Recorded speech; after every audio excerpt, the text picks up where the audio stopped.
But the tiff between former besties Donald Trump and Elon Musk has intensified, with Trump now threatening the billionaire with very serious consequences if he uses his money to help the Democrats.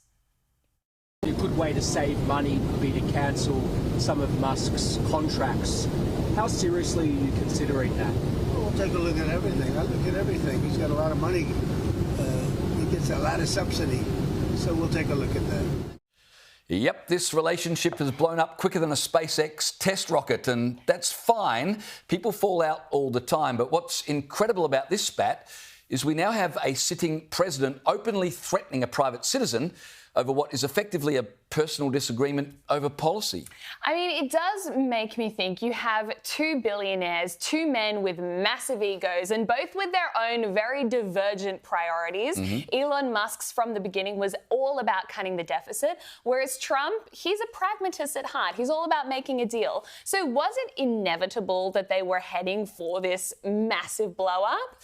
Well, I don't know that it was inevitable, though. I think you've got two very brilliant and very flawed individuals here. And isn't it the case that sometimes absolute geniuses, if I can call Trump a genius, I think Elon Musk certainly is, but oftentimes you get this yin and yang, right? You get people who are quite brilliant and quite flawed all at the same time. And I think that's what's on show here. You've got the world's most powerful leader up against the world's richest businessman. And so apart from the distraction, because, I mean, there's so many things happening in the world right now that desperately need the leader of the free world's attention other than a spat with his former bro.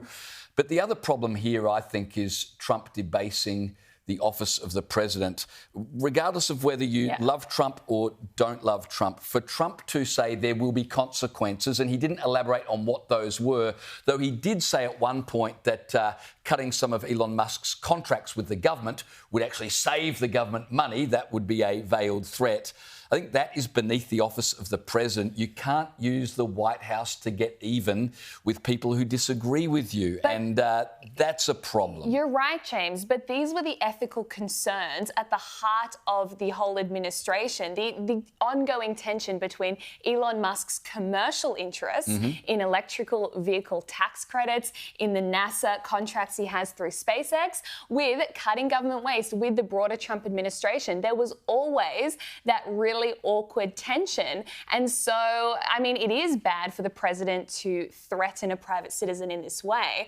But in some ways, there were always going to be these conflicts that were going to arise. Yeah, indeed. And I think they're both behaving like idiots. But Trump is the president of the United States, and you do expect the president to rise above that kind of thing. Maybe that's asking too much of Donald Trump. We'll see what happens over the next week. I'm sure this will be an ongoing saga.